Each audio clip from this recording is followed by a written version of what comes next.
Guess who? Obviously, it's me again, who forgot to mute her computer. Okay, there we go.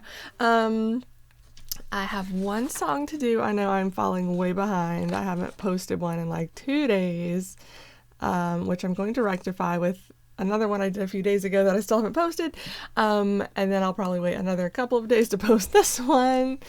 Because, yeah, I don't know. I guess I've been busier than normal lately or something. I'm not quite sure, but somehow I haven't had as much time to find new songs to play. Though when I did practice the other day, I picked Edelweiss to be my, like, let me try to perfect that one and practice it every time I practice other stuff song. And I think I got through it once without having to look at the chords. Maybe. But yeah, so I do have, that's the one I'm going to at least start with, as this will be my actual practice song that I try to master and memorize all that. But I'm still going to learn new songs like this one. And I just have a quick story to go with this one. You know me, I have to tell the stories. So I know I had heard this a few times as a kid, but I don't specifically remember any one time. I just know it was kind of in my consciousness. But when my niece Edie, whatever she goes by these days, she'll always be Edie to me. When she was like 2 or 3, she had a book that was the lyrics to Puff the Magic Dragon with beautiful illustrations and everything. And I was over at their house playing with her and saw this book, or maybe she brought it to me, I'm not sure. I think it was a favorite of hers at the time. And I never realized how many verses that this song had until I saw this book, but I just went through and started singing it, and she would sing along with the chorus. Like, she knew some of the lyrics to the rest of it, like more than I did, because she had heard it several times by that point. But I loved it when she would sing along with me with the chorus. It was just the cutest thing. One of those things, I wish I had video of now, but she probably would have stopped doing it if I had tried to tape her.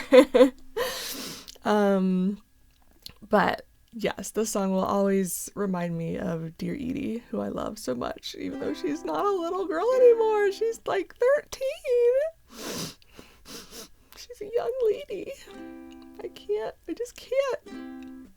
I still love you, Edie. I'll love you at any age, but I'll always see the little cherub face, big-cheeked, adorable kid you were. I'm sorry, I'm being super embarrassing right now, but I'm your aunt. I get to be embarrassing. So this one will be dedicated to Edie. Puff. Hold on. I need to cough real quick. There we go. Puff the magic dragon lived by the sea and frolicked in the autumn mist in a land called Honolulu. Little Jackie Paper loved that rascal Puff and brought him strings and sealing wax and other fancy stuff. Oh, Puff the magic dragon lived by the sea and frolicked in the autumn mist in a land called Honolulu.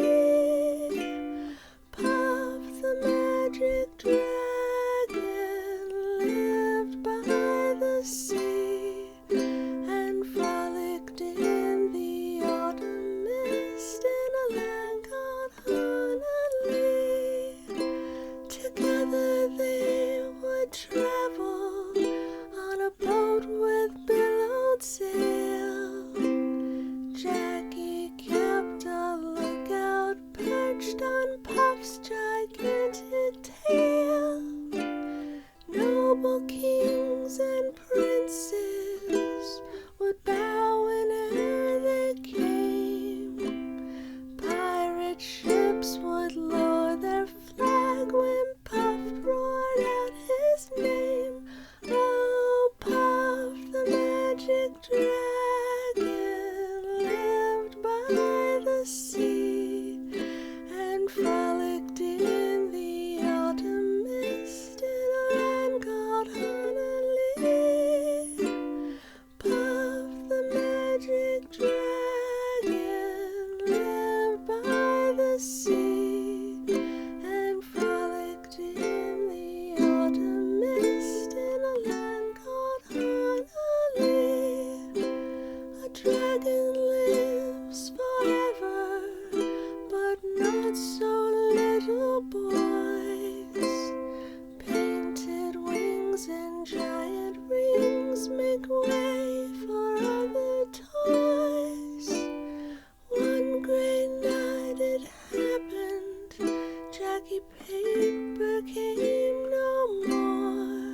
did it too fast. Autumn mist in a land called Honolulu. His head was bent in sorrow. Green scales fell like rain. Puff no longer went to play along the cherry lane without his lifelong friend.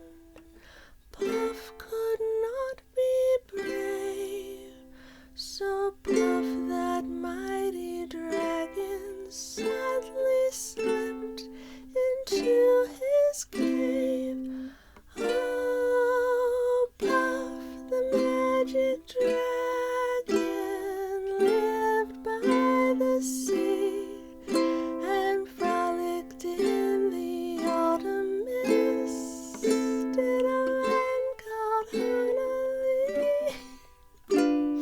Puff, the magic dragon, lived by the sea and frolicked in the autumn mist in a land called Honolulu.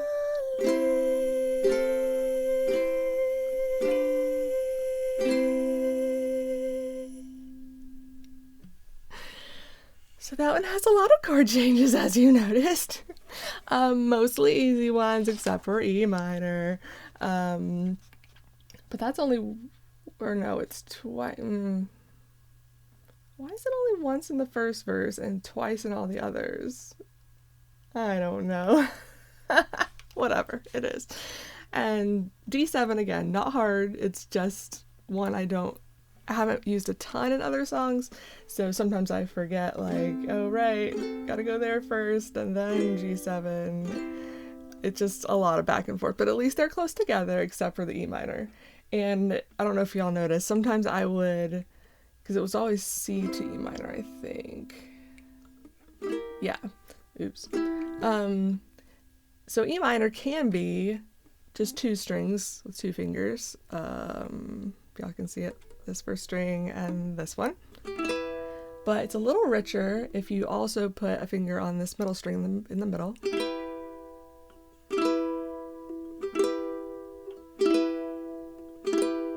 Think you can hear the difference? It's not a massive difference, but for this song it did sound better with all three. But because it was a pretty quick transition and then I had to immediately transition to something else after it, what I would typically do, I would go C, C, E minor, but because I was playing each chord twice, it'd be, okay, sorry, I did it wrong. It'd be C, C, E minor with two fingers, and then E minor with three fingers. So I would get both notes in, or both chords, or both versions of the chord, I should say. They're both E minor. I've seen them listed the same, like they all say E minor, and sometimes it has the two, sometimes it has the three. So yeah, but I try to do the three when I can, because especially in some songs, it makes a difference. And I really wanted to be able to do it in this one, but I knew if I tried to land it every time straight on three, that wasn't gonna work out. So that was a little cheat. Oops.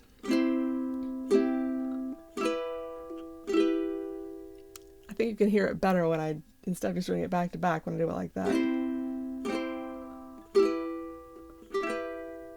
Yeah, because literally when it's just the two strings, yeah, these two middle strings end up being the exact same note. So you're really only playing three distinct notes in the chord instead of four.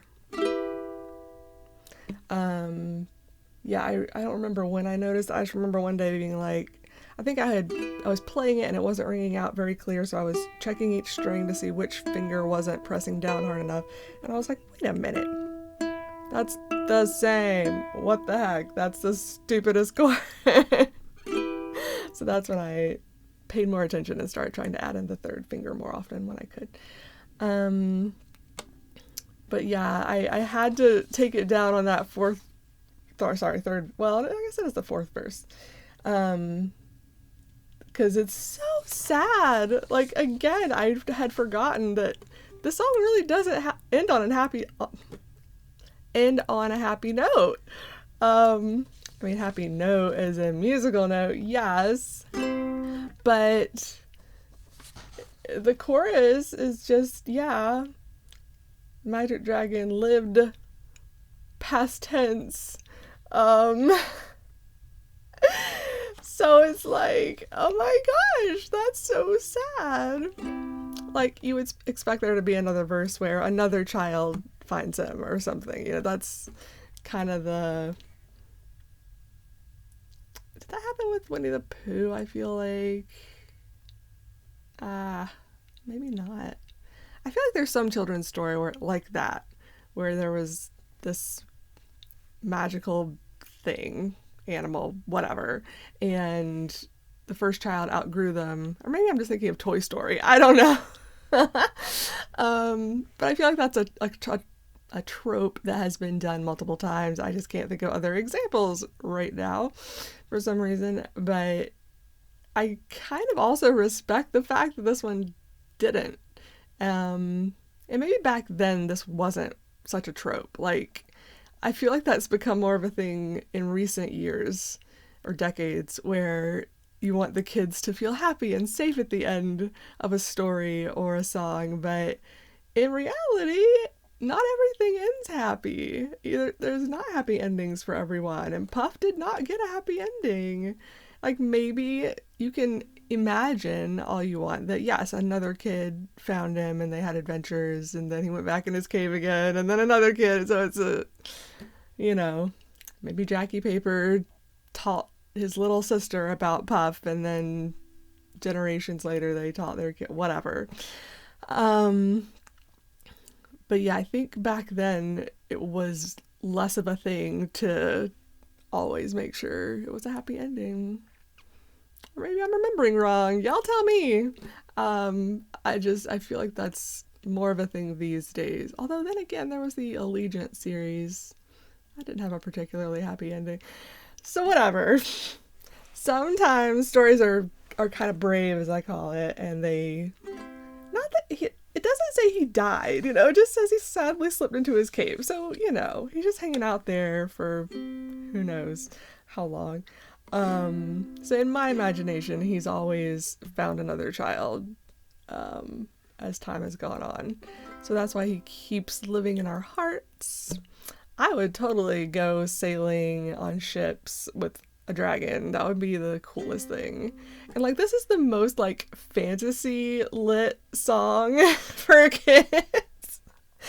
I'm sure there are others I'm not thinking of right now, but a lot of kids songs don't have such complex stories. I feel like this one's it's very fantasy. It's very, yeah. So anybody who grew up loving this song, I could totally see them loving fantasy, because they grew up with dragons and those kind of fairy tales. Although dragons are in a lot of fairy tales, so obviously Puff's not the only one, and there are movies with dragons and etc., etc., etc. So I think I rambled enough. Oh God, how is this 15 minutes? I'm sorry. I mean, it was kind of a long song, so I'll give myself a little bit of a break for that reason. But still not 15 minutes worth of long. But I hope you enjoyed it. I only screwed up a little bit. I think my fingers were getting tired there by the end. And yeah, it's just a lot of back and forth. But it's a good song. It's a really fun one, and it's one, again, I've loved it forever, even if it is a little bit sad. I don't know. It's also real somehow in a fantastical way. So anyway, I hope y'all are all having a wonderful day and a wonderful week, and I will try to come up with new songs to do very soon. I don't know what the next one will be. I think this was another one that was in my book. I think I'm going through the ones in the book first, finishing those out, and then I'll be looking for other ones that I already have kind of in my head as ideas I want to do, but they're not ones from the book. So, but this was a different key than the one in the book. Not that that really matters, but this one was easier to play. So I'm like, it's worth singing a little higher to be able to play this decently, which is what I did. So I'm going to let y'all go now. Again, have a great day, week, whatever. I hope y'all are doing great. Love you bunches. Bye.